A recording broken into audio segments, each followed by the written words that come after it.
الحمد للہ وحدہ والصلاة والسلام علی من لا نبی بعدہ اما بعد فعن ابی بکرۃ رضی اللہ تعالی عنہ قال خطبنا النبی صلی اللہ علیہ وسلم یوم النحر قال اتدرون ای یوم هذا قلنا اللہ ورسولہ اعلم فسكت حتى ظننا أنه سيسميه بغير اسمه قال أليس يوم النحر قلنا بلى قال أي شهر هذا قلنا الله ورسوله أعلم فسكت حتى ظننا أنه سيسميه بغير اسمه فقال أليس ذو الحجة قلنا بلى قال أي بلد هذا قلنا الله ورسوله أعلم فسكت حتى ظننا أنه سيسميه بغير اسمه قال أليست بالبلدة الحرام قلنا بلى قال فإن دماءكم وأموالكم عليكم حرام كحرمة يومكم هذا في شهركم هذا في بلدكم هذا إلى يوم تلقون ربكم ألا هل بلغت قالوا نعم قال اللهم اشهد فليبلغ الشاهد الغائب فرب مبلغ أو عام سامع فلا ترجعوا بعدي كفارا يضرب بعضكم رقاب بعض رواہ البخاری۔ یہ چند احادیث آج میں آپ کے سامنے رکھوں گا جو ایک ہی موضوع سے متعلق ہیں، خطبہ حجۃ الوداع سے متعلق ہے۔ اس حج کا خطبہ جس میں نبی صلی اللہ علیہ وسلم سے نبی صلی اللہ علیہ وسلم نے لوگوں سے ایک قسم کی رخصت لے لی، اجازت لے لی۔ اس کو حجۃ الوداع اس لیے کہتے ہیں۔ ایک حدیث میں یہ بات آئی ہے فودع الناس، نبی صلی اللہ علیہ وسلم نے لوگوں کو رخصت کیا، جائیں اپنے اپنے گھروں میں۔ اور ایک روایت میں مسند احمد ابن حنبل میں یہ بھی آیا ہے، اور شاید دوسری کتابوں میں بھی ہے، نبی صلی اللہ علیہ وسلم نے فرمایا 3 دفعہ، سنو لوگو سنو، شاید اگلے سال میری اور آپ کی ملاقات نہ ہو۔ 3 دفعہ فرمایا۔ اس خطبے میں ایک بات پیش نظر رہے، وہ یہ کہ خطبہ ایک نہیں تھا۔ مختلف جگہوں پہ نبی صلی اللہ علیہ وسلم نے لوگوں کو مختلف باتیں بیان فرمائی ہیں۔ کچھ باتیں وہ ہیں جو نبی صلی اللہ علیہ وسلم نے بار بار فرمائی ہیں، مثلا ایک بات نبی صلی اللہ علیہ وسلم نے تقریباً بار بار فرمائی ہے کہ لا ترجعوا بعدی کفارا یضرب بعضکم رقاب بعض، میرے بعد کافر نہ بنو، ایک دوسرے کی گردنیں نہ مارو۔ حرمت انسانی کی بات ہمیشہ ہر خطبے میں، ہر بات حجۃ الوداع میں، حجۃ الوداع کے خطبے میں جہاں بھی نبی صلی اللہ علیہ وسلم نے بات کی، یہ بات ضرور دہرائی کہ لا ترجعوا بعدی کفارا یضرب بعضکم رقاب بعض، میرے بعد کافر نہ بنو، ایک دوسرے کے گردن نہ مارو۔ اور بعض باتیں ایسی ہیں جو نبی صلی اللہ علیہ وسلم نے ایک جگہ پہ فرمائی ہے، دوسری جگہ کوئی دوسری بات فرمائی ہے۔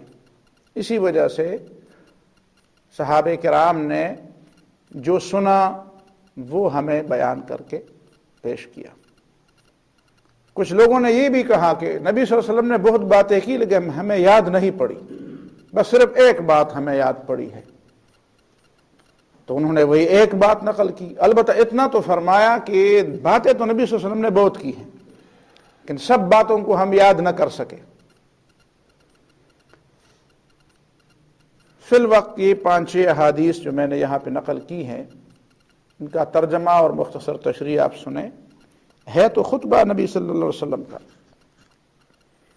ابو بکر رضی اللہ تعالیٰ عنہ روایت کرتے ہیں کہ نبی صلی اللہ علیہ وسلم نے عید کے دن ہمیں خطبہ فرمایا۔ اب دیکھیں ایک خطبہ وہ ہے جو عرفے کے میدان میں، عرفات کے میدان میں نبی صلی اللہ علیہ وسلم نے فرمایا، اور عید کے دن بھی نبی صلی اللہ علیہ وسلم نے خطبہ، اگرچہ عید کی نماز تو نہیں تھی لیکن عید کے دن بھی نبی صلی اللہ علیہ وسلم نے باتیں کی لوگوں سے۔ تو اس میں تصریح ہے یوم النحر، قربانی کے دن نبی صلی اللہ علیہ وسلم نے ہمیں خطبہ دیا۔ اور مکہ معظمہ میں قالا، فرمایا اتدرون ای یوم ھذا، ای یوم ھذا، تمہیں پتہ ہے کون سا دن ہے؟ لوگوں کو پتہ تھا کہ عید کا دن ہے، قربانی کا دن ہے، پھر نبی صلی اللہ علیہ وسلم بار بار توجہ پوچھتے ہیں پتہ ہے تمہیں کون سا دن ہے؟ اس کا مطلب یہ ہے کہ لوگ شعوری طور پر اس بات کی طرف متوجہ ہو جائے۔ کل کے درس کی باتیں بھی یاد رکھیں، ایک بات کو علم میں لانا یہ اور بات ہے، ایک آدمی کو ایک بات کا پتہ ہو، اور ایک اس سے آگے کا مرتبہ ہے کہ آدمی شعوری طور پر اس بات کو سمجھتا ہو اور وہ اس کے شعور کو اپنی گرفت میں لیے ہوئے ہو، اور وہ اس انداز سے شعور کو گرفت میں لیے ہوئے ہو کہ وہ عمل پہ آمادہ کرنے والی بات ہو۔ اسلام جو بات ہمیں سمجھاتا ہے، اللہ اور رسول جو بات ہمیں سمجھاتے ہیں، تو وہ اس انداز سے سمجھاتے ہیں کہ وہ ہمارے شعور کا حصہ ہو۔ صرف یہ نہیں کہ وہ ایک خبر ہے، جس طرح لوگ خبریں سنتے ہیں، جس طرح لوگ اخبار پڑھتے ہیں، جس طرح لوگ کسی خبر کو سنتے ہیں کہ بھئی ہاں اس طرح ہوا۔ اتدرون ای یوم ھذا، تمہیں پتہ ہے کون سا دن ہے؟ تمہیں اس کا احساس ہے، اس دن کی بڑائی کا، اس کی عظمت کا، اس کی اہمیت کا، اس کی قدر و احترام کا احساس ہے؟ قلنا اللہ ورسولہ اعلم، تو ہم نے کہا اللہ اور رسول ہی زیادہ بہتر جانتے ہیں۔ اب دیکھیں صحابہ کرام کو پتہ تھا کون سا دن ہے، لیکن نبی صلی اللہ علیہ وسلم کی تعلیمات کا ایک اہم شعبہ یا ایک اہم جو اس کی امتیازی خصوصیت ہے نبی صلی اللہ علیہ وسلم کی تعلیم کی، وہ یہ بھی ہے کہ ایمان علم کے اوپر حاوی ہو، ایمان علم کے اوپر حاوی ہو۔ ایمان بھی علم ہے، اور کبھی علم کے راستے آدمی ایمان کا راستہ بھی پا لیتا ہے، لیکن ایمان ایک ایسی چیز ہے کہ علم آدمی کے پاس ہو بھی، لیکن اس علم کا تقاضا کوئی دوسرا ہو اور ایمان کا تقاضا دوسرا ہو، تو ایمان پھر یہی ہے کہ وہ ایمان کے تقاضے کو پورا کر لے۔ گویا نبی صلی اللہ علیہ وسلم نے جب لوگوں سے پوچھا اتدرون ای یوم ھذا، تمہیں پتہ ہے کون سا دن ہے، تو ان کے شعور کو جھنجھوڑا، ان کے شعور کو بیدار کرنے کی کوشش کی، تو صحابہ کرام نے جواب بھی ایسا دیا کہ ہاں ہمارا ایمانی شعور بیدار ہے، ہم جانتے بھی ہیں کہ اس کا نام کیا ہے اور یہ کون سا مہینہ ہے، لیکن ہم اپنے علم کے بلبوتے پر، چونکہ وہ کچھ نہیں سمجھ سکتے تھے جو اللہ اور اس کے رسول نے ہمیں سمجھایا، اس لیے ہم اس علم کو ایمان کے نیچے رکھتے ہیں، اس علم کو ایمان کے مقابلے میں نہیں رکھتے۔ اس سوال اور جواب میں ایک ایسا توازن ہے کہ اس توازن کو سمجھنے کے لیے بہت گہرائی میں جانا پڑتا ہے، کہ نبی صلی اللہ علیہ وسلم نے صحابہ کرام کے شعور کو جگانے کی کوشش کی کہ معلوم کر لے کہ شعور کس درجے کا ہے، وہ جو میں نے تعلیم دی ہے ان کو شاگردوں نے اس کو کہاں تک سمجھا، اور شاگرد جو جواب دیتے ہیں وہ اس انداز سے جواب دیتے ہیں ہاں ہم نے پورے طور پر بات کو سمجھا ہے، ہم نے ایمان کو علم کے اوپر درجہ دیا ہے، ان کو پتہ تھا کہ کون سا دن ہے۔ یہ بڑی بنیادی بات ہے۔ اللہ ورسولہ اعلم، بات معلوم بھی ہے تب بھی کہتے ہیں اللہ ورسولہ اعلم۔ فسکتا، نبی صلی اللہ علیہ وسلم خاموش ہوئے، حتی ظننا انہ سیسمیہ بغیر اسمہ، حتیٰ کہ ہم نے گمان کیا کہ شاید نبی صلی اللہ علیہ وسلم اس کے لیے کوئی اور نام تجویز کریں گے۔ نام کی تبدیلی یا کسی کا کوئی نام رکھنا، یہ ویسے سرسری بات اس کو نہیں لینی چاہیے۔ لوگ ناموں کو تبدیل کرتے ہیں۔ ہمارے دور کے اندر ایئرپورٹس کے نام، روڈوں کے نام، یونیورسٹیوں اور کالجوں کے نام، اداروں کے نام تبدیل ہوتے ہیں، اور جو نام رکھے جاتے ہیں اس میں ایک مقصد ہوتا ہے۔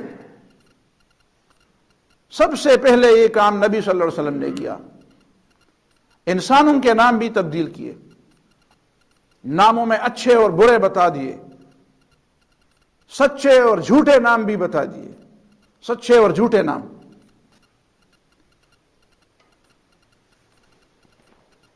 تو نام کی تبدیلی جب ایک تہذیب غالب آتی ہے تو اس تہذیب کے غلبے کا تقاضا ہوتا ہے کہ کچھ نام تبدیل کیے جائیں۔ اگر تبدیل کرنے کی ضرورت وہ سمجھے اس تہذیب کے علمبردار، تو صحابہ کرام کے ذہن میں یہ بات آئی تھی شاید۔ اب دیکھیں نا، نبی صلی اللہ علیہ وسلم وہ لوگ کس انداز سے پیغمبر مانتے ہیں اور ہم کس انداز سے پیغمبر مانتے ہیں۔ ہمارے دور کے لوگوں کو ایسی تعلیم دی گئی ہے کہ گویا کہ نبی صلی اللہ علیہ وسلم کا تصور جب آ جائے تو ایک ایسے شخص کا تصور آتا ہے کہ دنیا سے اس کا کوئی سروکار نہیں، بس زیادہ سے زیادہ وہ اللہ اللہ کرنے کی ترغیب دیتا ہے اور کچھ نیکیوں، کچھ اچھے اخلاق کی تعلیم دیتا ہے، اور کہتے ہیں دنیا والے دنیا کو جانے اور میں تو صرف بس یہ 2-4 باتیں سمجھانے والا ہوں۔ لیکن صحابہ کرام سمجھتے تھے کہ نبی صلی اللہ علیہ وسلم جس تبدیلی کی بات کر رہے ہیں اور جس تبدیلی کے لیے انہوں نے یہ جدوجہد کی ہے، اور یہ اس کی ایک نشانی ہے، بہت بڑی نشانی، ایک بہت بڑا مجمع ہے حجۃ الوداع کا، تو یہاں پہ اس آخری منشور کو ایک عالمی انداز سے ورلڈ آرڈر کے طور پر پوری دنیا کے سامنے اس کو بتایا جائے گا کہ یہ اس کے خد و خال کیا ہے۔ یہ صرف عربوں کے لیے ایک تبدیلی تھی یا پوری دنیا کے لیے ہے؟ اس کے خد و خال کیا ہے؟ تو حتی ظننا انہ سیسمیہ بغیر اسمہ، اس میں یہ بات شامل ہے، ہم نے گمان کیا کہ شاید نبی صلی اللہ علیہ وسلم اس کا نام تبدیل کر دے۔ نبی صلی اللہ علیہ وسلم نے تبدیل کرنے کی ضرورت نہیں تھی۔ قالا، پھر فرمایا نبی صلی اللہ علیہ وسلم نے، الیس یوم النحر، یہ قربانی کا دن نہیں ہے؟ قربانی کا دن نہیں، عید قربان جس کو ہم کہتے ہیں، عام طور پر لوگ اس کو عید الاضحیٰ کہتے ہیں، کچھ عید الاضحیہ کہتے ہیں، اچھی بات ہے، اضحیہ، عید الضحیٰ، عید الاضحیٰ، یہ نام ہے لوگوں نے۔ اضحیہ، عید الاضحیہ، عید الضحایا، قلنا بلا، ہاں جی یوم النحر ہے، قربانی کا دن ہے۔ قال ای شہر ھذا، پھر نبی صلی اللہ علیہ وسلم نے فرمایا کون سا مہینہ ہے، ای یوم ھذا، کون سا دن ہے، اور پھر فرمایا ای شہر ھذا، کون سا مہینہ ہے۔ قلنا اللہ ورسولہ عالم، ہم نے پھر کہا اللہ اور رسول کو پتہ ہے۔ یہاں بھی اس سبق کو پھر دہرایا، ورنہ قیاس کا تقاضا یہ تھا کہ نبی صلی اللہ علیہ وسلم کو یہ جواب دیتے کہ چونکہ پہلے سوال میں آپ نے اسی نام کو برقرار رکھا تو اس دفعہ ہم جواب دیں گے کہ یہ ذی الحجہ ہے۔ ہمیں پتہ چلا کہ آپ نے پہلے والا نام تبدیل نہیں کیا، لیکن پھر بھی صحابہ کرام نے قیاس نہیں کیا، اس لیے کہ نص سامنے موجود ہے، صاحب نص موجود ہے، صاحب نص جس کی بات دلیل ہے، جس کی بات بجائے خود دلیل ہے۔ اللہ نے فرمایا کہ میرے پیغمبر کی بات دلیل ہے، صاحب نص موجود ہے، قیاس کی ضرورت نہیں ہے۔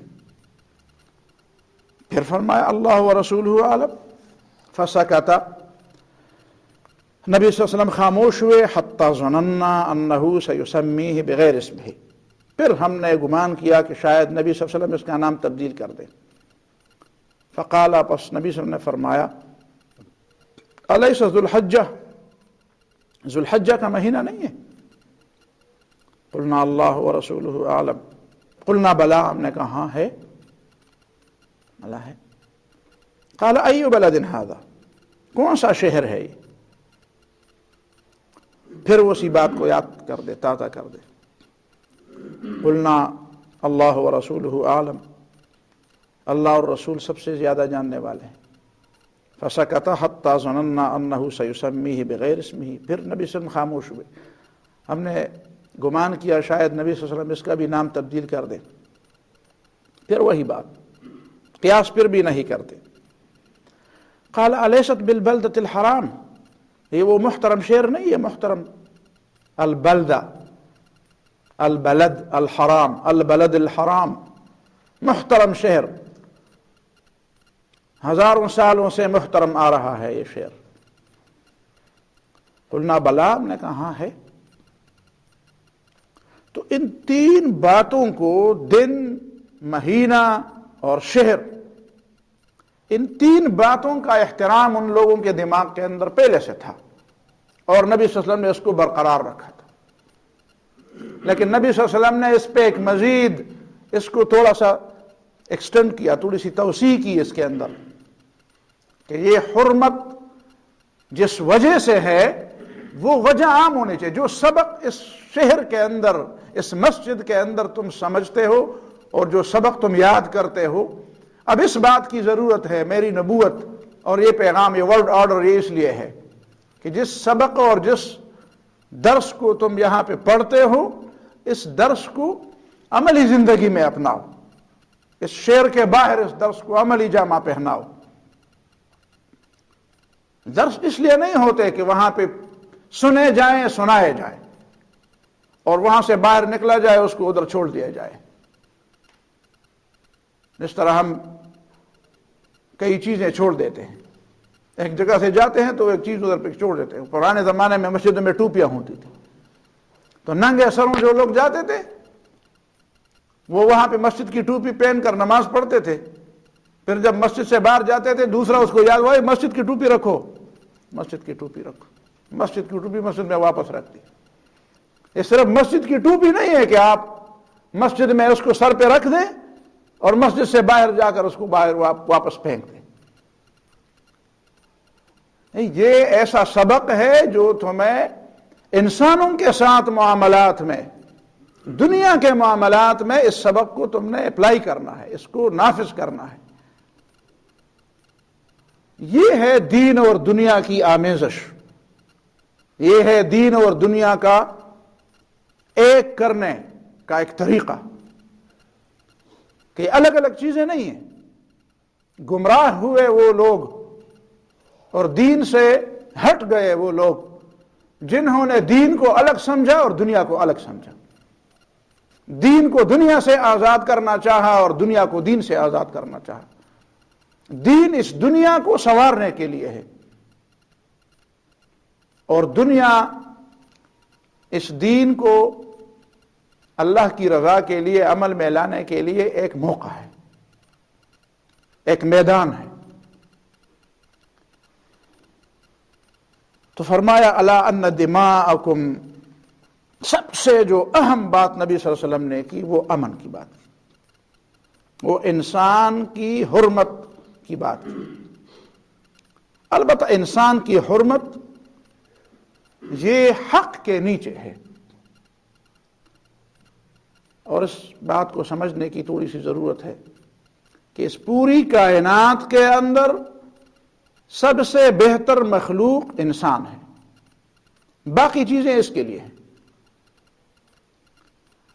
لیکن انسان کے اوپر بھی ایک چیز ہے جو اس سے بھی زیادہ قابل احترام ہے، وہ ہے حق۔ حق ایک ایسی چیز ہے جس نے انسان کو قابل احترام بنا دیا۔ اور یہاں پہ حق کے معنی کیا ہے؟ حق کے معنی یہ ہے کہ وہ حق جو اللہ رب العالمین نے انسان کے اوپر لازم کیا ہے، کہ جو رب کا حق ہے وہ اس کو دیا جائے، اور جو بندے کا حق ہے وہ بندے کو دیا جائے۔ حقوق اللہ اور حقوق العباد، حق ایک ایسی چیز ہے کہ جو انسان سے بالا ہے۔ اسی وجہ سے قرآن جب بھی قتل نفس کی ممانعت کرتا ہے تو ساتھ یہ لفظ اور یہ جملہ بھی بتاتا ہے، وَلَا تَقْتُلُوا النَّفْسَ الَّتِي حَرَّمَ اللَّهُ إِلَّا بِالْحَقِّ۔ وہ لوگ غلطی پر ہیں جو سمجھتے ہیں کہ بس انسان بحیثیت انسان قابل احترام ہے اور اس میں حق نہ حق کی کوئی بات نہیں۔ وہ لوگ جانتے نہیں ہیں اس مسئلے کو، انہوں نے سمجھا ہی نہیں اس بات کو۔ وہ ممکن نہیں ہے کہ اگر آپ حق کو انسان کے اوپر نہ مانیں یا سرے سے حق کو مانے ہی نہ، تو سوال پیدا نہیں ہوتا کہ انسان کا وہ احترام جو تم سمجھتے ہو یا سمجھانا چاہتے ہو وہ کبھی عملی دنیا میں بھی نافذ ہو جائے، اور عملی دنیا میں بھی وہ احترام ادا کیا جائے یا اس احترام کا سلوک کیا جائے۔ انسان کا سوال پیدا نہیں ہوتا۔ یہ تب ہوگا یہ سلوک کہ جب انسان کا احترام حق کے نیچے سمجھا جائے، باقی تمام دنیا کے اوپر سمجھا جائے، مال ہو، دولت ہو، عزت ہو، شہرت ہو، حکومت ہو، جتنی بھی چیزیں ہو دنیا کی، خواہشات اور جتنی بھی چیزیں، محبت ہو، دشمنی ہو، ان سب کے اوپر انسان کا مقام، لیکن انسان کے اوپر حق کا مقام۔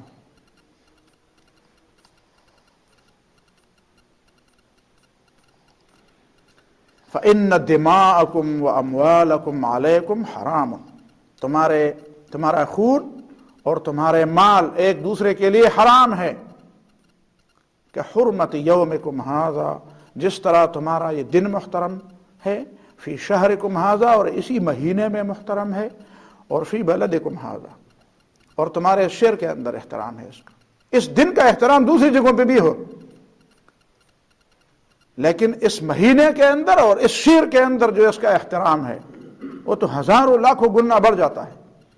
اسی طرح ہزاروں لاکھوں گنا بڑا احترام انسان کے خون کا ہے اور انسان کے مال کا ہے، کہ اس کو ناحق نہ بہایا جائے اور اس کو ناحق نہ لیا جائے۔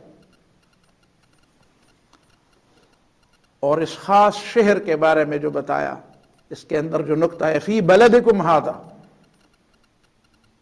کہ اس شہر کو دنیا کے لیے نمونہ ہونا چاہیے، مرکز ہونا چاہیے۔ یہ مرکزی شہر ہے پوری دنیا کے لیے، یہاں سے لوگ سیکھیں گے امن، یہاں کے سے لوگ سیکھیں گے اسلام، یہاں سے لوگ سیکھیں گے اسلام کی تعلیمات، امن کا سبق یہاں سے سیکھیں گے۔ ایک مرکز ہونا چاہیے۔ دنیا کے لوگوں نے اپنے مرکز بنائے ہیں، عیسائیت نے ویٹیکن کو مرکز بنایا ہے، یہودیوں نے اپنے مرکز بنایا ہے، اب تو انہوں نے ہمارے مرکز پہ قبضہ کر کے اس کو مرکز بنانا۔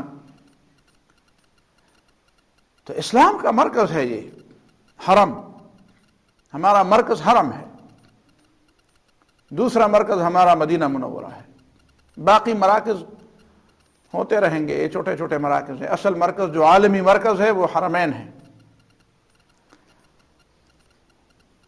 اور پھر فرمایا الی یوم تلقون ربکم، کب تک حرام ہے؟ قیامت تک، بس قیامت تک کوئی دوسرا نبی آنے والا نہیں، کوئی دوسری شریعت نہیں، کوئی دوسرا دین نہیں۔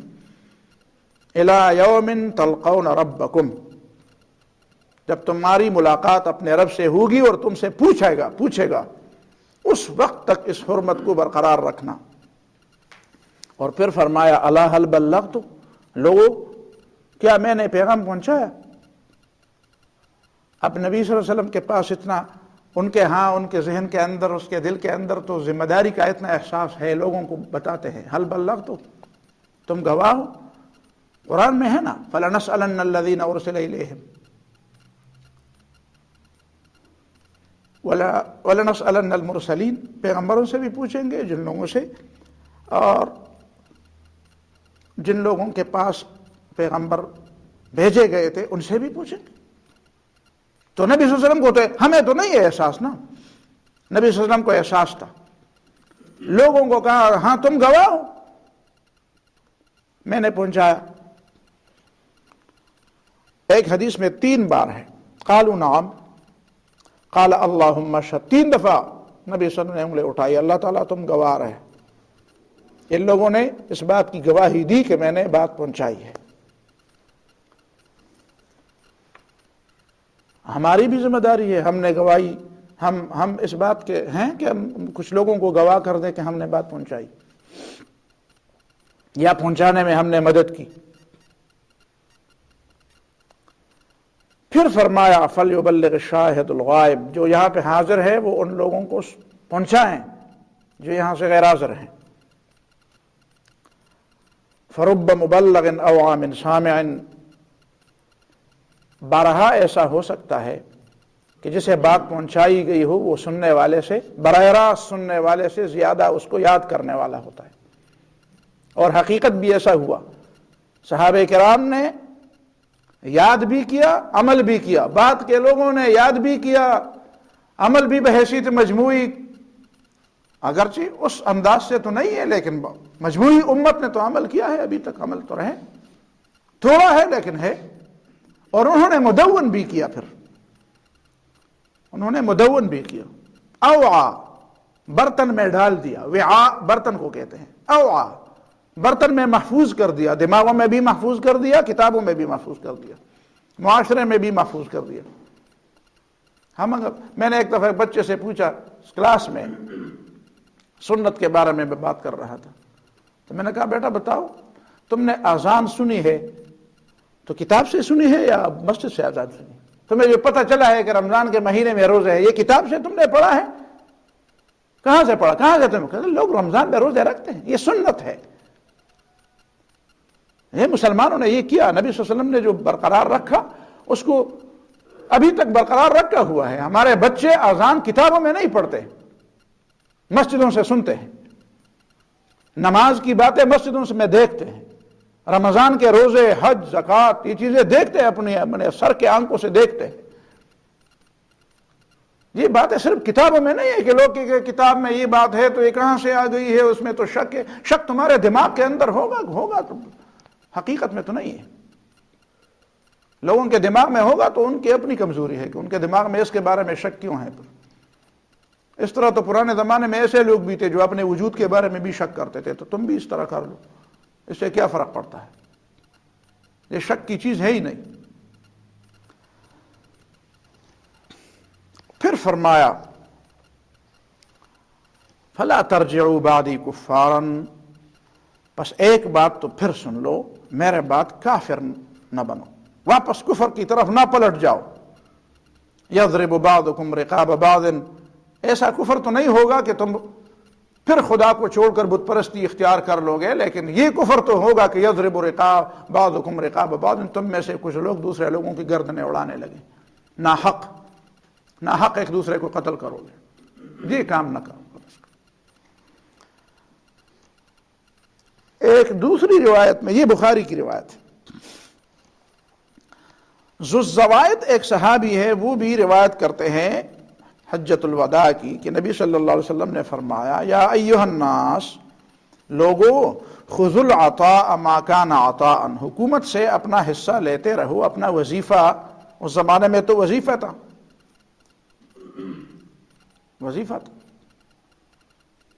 سوشل سیکورٹی کا نظام تو اس زمانے سے آ رہا ہے، لوگوں نے تو ہم سے سیکھا، وظائف دیا کرتی تھی حکومت۔ خذوا العطاء ما کان عطاء، اپنے حصے کا، اپنا حصہ حکومت سے لیتے رہو جب تک وہ تمہارا حصہ ہو، جس طرح لوگوں کو حصہ دیا جاتا ہے حکومت کے مال میں، تو تم بھی اپنا حصہ لو، یہ کوئی گناہ کی بات تو نہیں ہے۔ لیکن فَإِذَا تَجَاحَزَتْ قُرَيْشٌ عَلَى الْمُلْكِ، جب خاص کر قریش کے لوگ حکومت میں ایک دوسرے کے ساتھ دشمنی کرنے لگے کہ ایک کہے کہ میرا حق ہے اور دوسرا کہے کہ میرا حق ہے، وَكَانَ عَنْ دِينِ أَحَدِكُمْ، اور پھر یہ رشوت کے طور پر تمہیں پیش کیا جائے اور وہ تمہارے دین کا بدلہ قرار پائے۔ دین کا مطلب یہاں رائے ہے کہ تمہاری رائے ایک ہو، لیکن تمہیں کہا جائے کہ چپ رہو، یہ پیسے لے لو، خاموش رہو، اپنی رائے تبدیل کر دو۔ یا اپنی رائے کے بارے میں کچھ نہ کہو، پیسے لے لو، چپ رہو۔ فدعوہ، پھر اس کو چھوڑ دو، اس کو کہو میں نہیں لیتا، یہ رشوت ہے، رشوت نہ لو۔ جب حکومت کے عطایا اور وظائف لوگوں کو اپنی رائے تبدیل کرنے کے لیے رشوت میں دی جانے لگے، فدعوہ، پھر اس کو چھوڑ دو، اس کو دیوار پر دے مارو۔ اس میں درمیان میں ایک چھوٹی سی بات ذہن میں رہے کہ حضرت معاویہ رضی اللہ تعالیٰ عنہ نے حضرت مغیرہ بن شعبہ رضی اللہ تعالیٰ عنہ کے بیٹے کو کہا تھا کہ جاؤ، اس کا نام تھا موسیٰ بن المغیرہ۔ الکامل ابن الاسیر میں یہ بات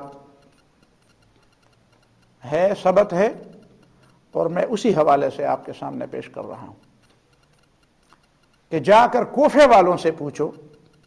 مغیرہ بن شعبہ رضی اللہ عنہ کے بیٹے موسیٰ سے کہا جا کر کوفے والوں سے پوچھو کہ وہ جب میں یزید کے لیے ان سے بیعت لوں گا تو وہ یزید کے لیے بیعت کر لیں گے۔ تو موسیٰ اور حضرت مغیرہ بن شعبہ رضی اللہ تعالیٰ عنہ دونوں چلے گئے تھے۔ تو حضرت مغیرہ بن شعبہ رضی اللہ تعالیٰ عنہ پھر کسی کام سے وہاں پہ رک گئے یا کسی اور چلے گئے، اور اپنے بیٹے موسیٰ کو کوفے کے 10 سرداروں کے ساتھ دمشق بھیجا کہ جاؤ معاویہ رضی اللہ عنہ سے ملاقات کر کے رپورٹ پیش کرو۔ تو حضرت معاویہ رضی اللہ تعالیٰ عنہ دمشق میں تھے کہ یہ موسیٰ بن مغیرہ ان کے پاس گئے اور ان کو چپکے سے کہا کہ سارے لوگ راضی ہیں یزید کے بیعت پر، لوگوں کو ہم نے راضی کر لیا۔ تو حضرت معاویہ تو سمجھتے تھے کہ لوگ ایسے تو راضی نہیں ہوئے، تو ایک جملہ کہا، اس جملے کو اس حدیث کے ساتھ سن لے تو پتہ چلے گا۔ فرمایا حضرت عمر رضی اللہ تعالیٰ عنہ نے، معاویہ رضی اللہ عنہ، بکم اشترى ابوک من هؤلاء دینہم، بکم اشترى ابوک من هؤلاء دینہم، تمہارے ابو نے ان کوفے والوں سے ان کا دین اور ایمان کتنے میں خریدا؟ دین کتنے میں خریدا؟ قال ب30,000، تو موسیٰ نے کہا 30,000 درہم میں، اور ایک روایت میں 400 دینار بھی ہیں۔ دینار درہم سے زیادہ قیمتی ہیں، دینار سونے کے ہوتے ہیں، تقریباً ایک چیز ہے۔ 400 دینار ہو یا 30,000 درہم ہو، بعض روایات میں ابن خلکان نے اور تاریخ ابن عساکر دمشق، تاریخ دمشق ابن عساکر نے اپنی مختصر تاریخ دمشق میں بھی 400 دینار کی بات کی ہے، اور ابن الاسیر نے اپنی الکامل میں 30,000 درہم کی بات کی ہے۔ موسیٰ نے کہا چپکے سے 30,000 درہم میں ان کا دین خریدا میرے ابو نے۔ تو حضرت معاویہ رضی اللہ تعالیٰ عنہ پہ تبصرہ کیا فرماتے ہیں؟ تبصرہ فرماتے ہیں قال لقد ہان علیہم دینہم، ان کا دین تو ان کے نزدیک بڑا کیا ہے، بڑا ہلکا نہیں ہے، بڑی بے قیمت نہیں ہے، کم قیمت والا۔ ان کے دین، ان کے نزدیک ان کے دین کی قیمت بہت کم نہیں ہے۔ اس زمانے میں یعنی حضرت معاویہ سمجھتا تھا کہ دین آدمی بیچے گا تو بہت بڑی قیمت لے کر بیچے گا، انہوں نے تو بہت کم قیمت لے کر اپنے دین کو بیچ دیا، سمجھتے تھے کہ دین بیچا۔ باقی اس کے بعد کون سی بات ہے، وہ تبصرہ آپ بھی نہ کریں، میں بھی نہیں کروں گا۔ تبصرے کے لیے میں نے یہ بات نہیں رکھی، صرف اس لیے کہ میں نے نبی صلی اللہ علیہ وسلم کی حدیث کی تصدیق کے لیے کہ نبی نے فرمایا ایسا نہ کرو، ایسا نہ کرو۔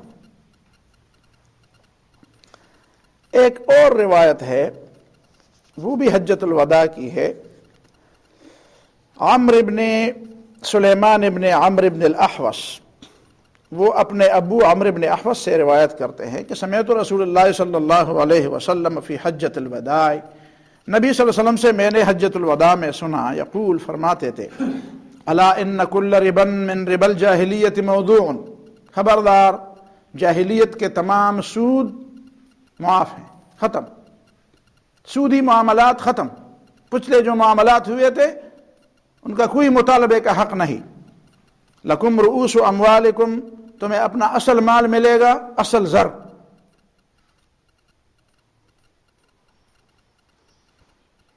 لا تظلمون ولا تظلمون، تم ظلم نہیں کرو گے کہ زیادہ لینا چاہو، اور تمہارے ساتھ بھی ظلم نہیں ہوگا کہ تم سے اصل زر بھی واپس لیا جائے، اصل زر بھی تمہیں نہ دیا جائے۔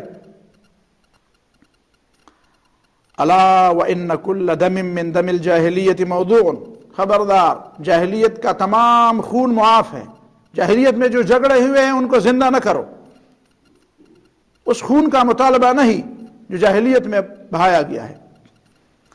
وَأَوَّلُ دَمٍ أَضَعُ مِنْهَا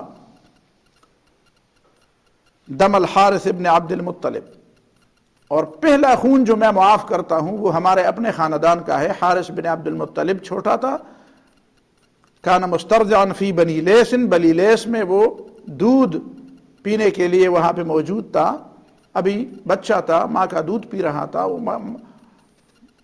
اس طرح دودھ پلانے والی عورتیں ہوتی تھی مختلف قبائل میں، دیہاتوں میں، ان کے پاس لے جاتے تھے، تو یہ بھی بنی لیس میں تھا، ابھی دودھ پیتا بچہ تھا۔ قتلہ حذیل، قتلتہ حذیل، بنو حذیل قبیلے نے اس کو قتل کیا۔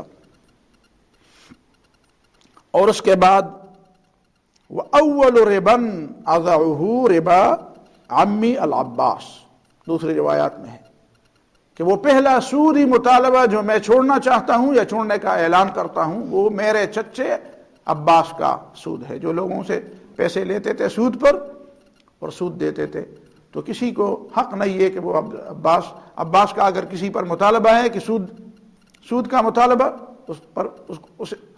اس نے کسی کو دیا ہو سود پر پیسہ، تو عباس کے سود کا مطالبہ میں خود ساقط کر دیتا ہوں، اور عباس سے بھی کوئی سود نہ لے گا۔ پھر فرمایا اللہم حل بلغت، اے اللہ تم گواہ رہا کہ میں نے پہنچایا لوگوں کو۔ یہ ابو داود کی روایت ہے۔ ابو امامہ رضی اللہ تعالیٰ عنہ فرماتے ہیں سمعت رسول اللہ صلی اللہ علیہ وسلم فی حجۃ الوداع، میں نے حجۃ الوداع میں نبی صلی اللہ علیہ وسلم کو فرماتے سنا، اتقوا اللہ ربکم، اللہ سے ڈرو جو تمہارا رب ہے، وصلوا خمسکم، 5 نمازیں پڑھتے رہو، وصوموا شہرکم، رمضان کے روزے رکھتے رہو، وادوا زکاۃ اموالکم، اور اپنے مالوں کی زکوٰۃ ادا کرتے رہو، واطیعوا ذا امرکم، اور اپنے ذمہ داروں کی بات مانو، ان کا حکم مانو، اولی الامر، تدخلوا جنت ربکم، تو اپنے رب کی جنت میں داخل ہو جاؤ گے۔ ترمذی کی روایت ہے۔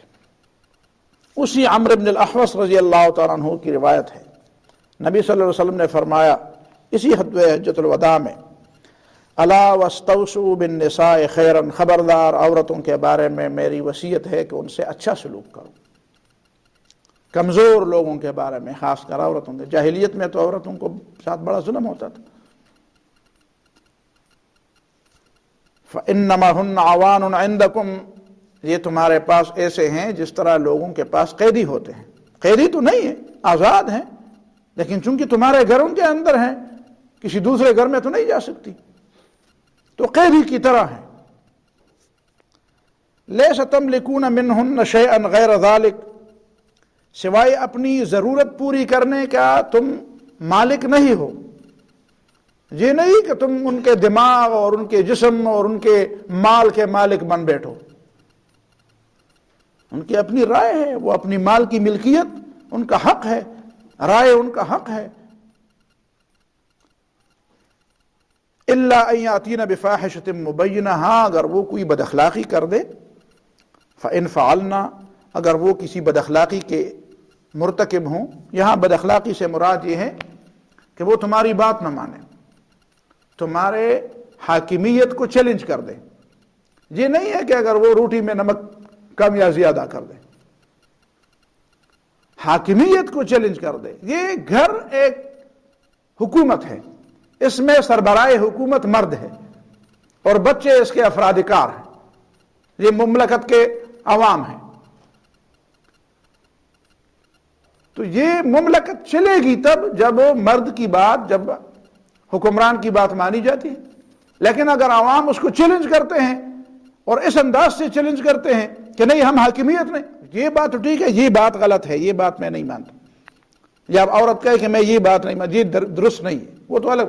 لیکن اگر عورت یہ کہے کہ میں سرے سے تمہیں اس قابل ہی نہیں مانتی کہ تو حکم کرنے کا اہل ہے، حاکمیت کو چیلنج کرنا اور بات ہے، اور ایک بات کو چیلنج کرنا دوسری بات ہے، دونوں میں فرق ہے. یہ تو آپ کہہ سکتے ہیں کہ بھائی آپ کی بات ہم مانتے ہیں لیکن یہ بات ماننے کی نہیں، یہ تو ٹھیک ہے. لیکن یہ کہ سرے سے ہم تمہاری کسی بات کو مانتے ہی تمہیں اس بات کا اہل ہی نہیں سمجھتے کہ تم ہمیں حکم دو، یہ دوسری بات ہے.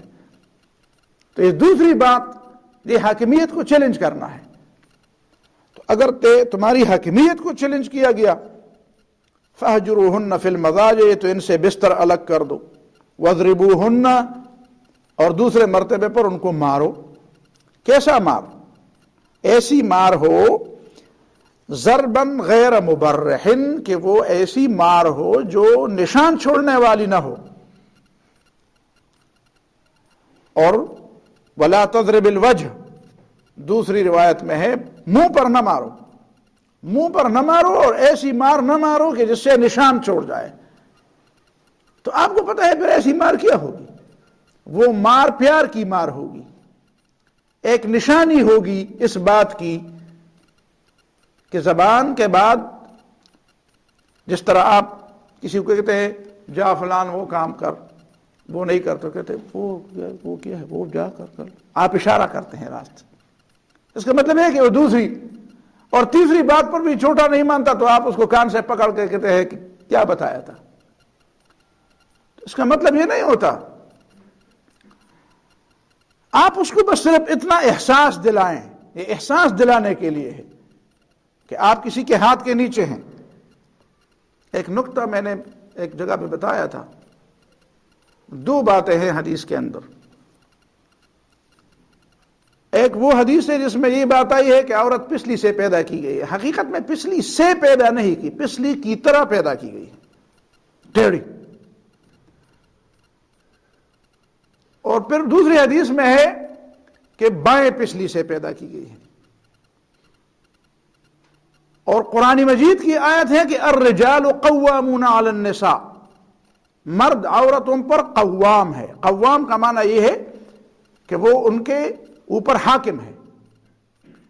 اس کی اگر آدمی تعبیر کرنا چاہے تو اس کا مطلب یہ ہے کہ آدمی اپنا دایاں ہاتھ اوپر کر کے اور اپنی بیوی، اپنی عورت کو اپنی دائیں پسلے کے قریب کر کے جہاں پہ دل ہے، ایک تو اس کو یہ احساس دلائے کہ میرے دل میں تیری جگہ ہے، اور دوسرا اس کو یہ بھی احساس دلائے کہ میرا ہاتھ تیرے اوپر ہے، یہ تیرے لیے سہارا بھی ہے اور تجھے سمجھانے کے لیے اس کا اوپر ہونا ضروری بھی ہے.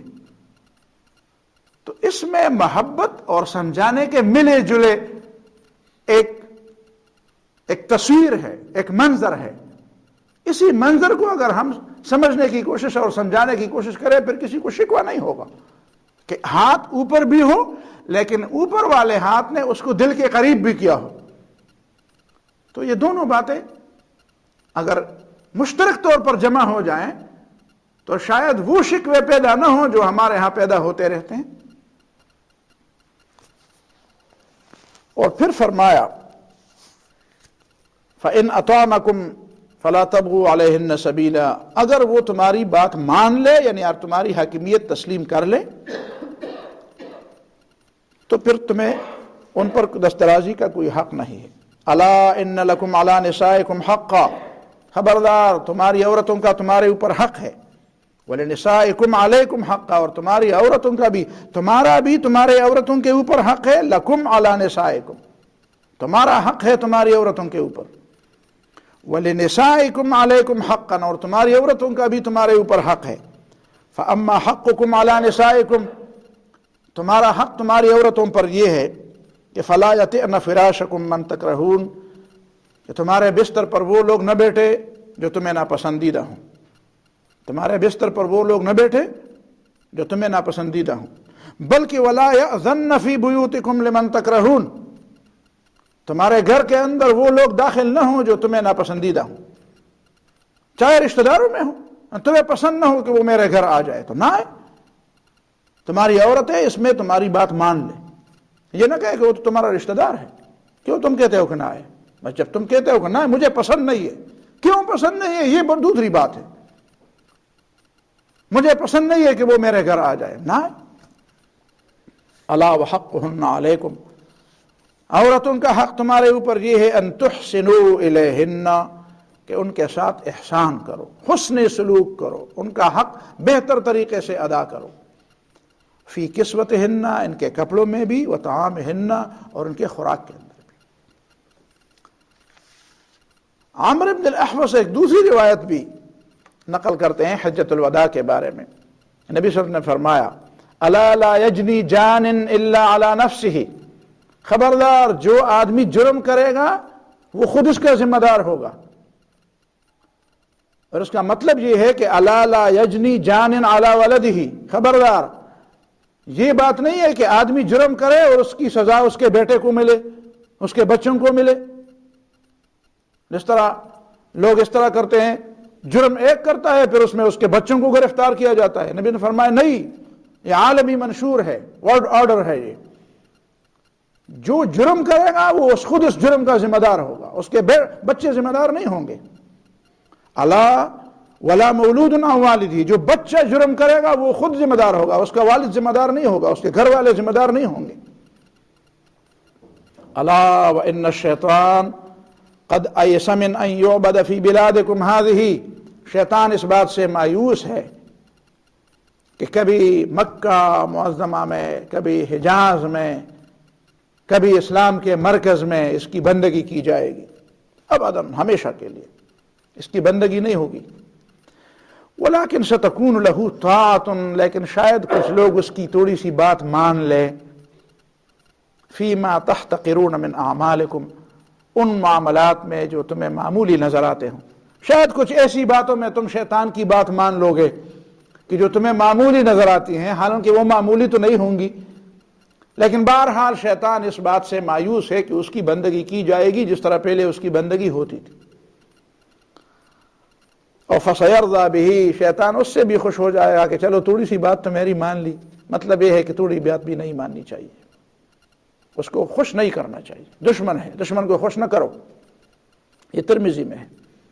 سلمہ بن قیس رضی اللہ تعالیٰ عنہ بھی حجۃ الوداع کے بارے میں نقل کرتے ہیں کہ نبی صلی اللہ علیہ وسلم نے فرمایا انما ہن اربع، چار باتیں یاد رکھو، لا تشرکوا باللہ شیئا، کبھی بھی کسی چیز کو اللہ تعالیٰ کے ساتھ ساجی نہ بنا، شریک نہ کر، ولا تقتلوا النفس التي حرم اللہ الا بالحق، اور کسی شخص کو قتل نہ کرو مگر اس طریقے سے جو حق ہے، حق کے بغیر کسی کا قتل نہ کر، ولا تسرقوا، چوری نہ کرو، ولا تزنوا، اور بے حیائی نہ کرو، زنا نہ کرو۔ مسند احمد کی روایت ہے۔ عن فضالۃ بن عبید، فضالہ بن عبید بھی روایت کرتے ہیں کہ رسول اللہ صلی اللہ علیہ وسلم نے فرمایا حجۃ الوداع میں، الا اخبرکم بالمومن، تمہیں بتاؤں مومن کون ہے؟ من امنہ الناس علی اموالہم وانفسہم، مومن وہ ہے جو عام انسان اس کو امین سمجھے اپنے مال اور اپنے جان کے بارے میں۔ یہ ہے حجۃ الوداع۔ پوری دنیا کے انسان مومنوں کو اپنا آئیڈیل بنائے، اور مومن کے پاس ان کے مال ہوں، وہ سمجھے کہ ہمارے اختیارات، ہمارا مال، ہماری جانیں مومنوں کے ہاتھ میں ہونی چاہیے۔ یہ ہے امت مسلمہ کا معیاری وہ آخری مقام۔ لوگوں نے اس کا کیا معنی لیا ہے؟ من امنہ الناس علی اموالہم وانفسہم، سارے دنیا کے انسان آپ کے کردار کے بارے میں اتنے مطمئن ہوں کہ وہ سمجھے کہ دنیا کی امامت اور دنیا کی قیادت مومنوں کے پاس ہونی چاہیے، اس لیے کہ یہ امانت دار لوگ ہیں۔ والمسلم من سلم الناس من لسانہ، دیکھیں نا مدینہ منورہ میں عام طور پر لوگوں کو جو نبی صلی اللہ علیہ وسلم نے فرمایا المسلم من سلم المسلمون من لسانہ، مسلمان وہ ہے جو مسلمان اس کے ہاتھ اور زبان سے محفوظ ہو۔ لیکن حجۃ الوداع میں دنیا کو منشور بتاتے وقت، ورلڈ آرڈر بتاتے وقت وہ فرماتے ہیں من سلم الناس، من لسانہ، مسلمان وہ ہے جو عام انسانوں کے لیے تمہارا وجود امن کا وجود ہونا چاہیے، انسانوں کے لیے تمہارا وجود سلامتی کا وجود ہونا چاہیے، انسانوں کے لیے، پوری دنیا کے لیے مومن کی موجودگی صلح، سلامتی اور امان کی نوید ہونی چاہیے۔ والمجاہد من جاہد نفسہ فی طاعت اللہ، اور حقیقی مجاہد ان مجاہدین کے زمرے میں، مجاہدین کے گروہ میں وہ ہے جو اپنے نفس سے جہاد کرے، اس کو اللہ تعالیٰ کی اطاعت پہ آمادہ کر لے۔ والمہاجر من ہجر الخطایا والذنوب، اور مہاجر کہلانے والے تو بہت ہیں، لیکن ان مہاجروں میں صحیح معنی میں مہاجر وہ ہے جو گناہوں، چھوٹے بڑے گناہوں کو چھوڑ دے۔ یہ ہے خطبہ حجۃ الوداع، اور یہ ہے اس کی تھوڑی سی تفسیر۔ اقول قولی ھذا واستغفر اللہ لی ولکم ولسائر المسلمین فاستغفروہ۔ ربنا آتنا فی الدنیا حسنہ وفی الآخرۃ حسنہ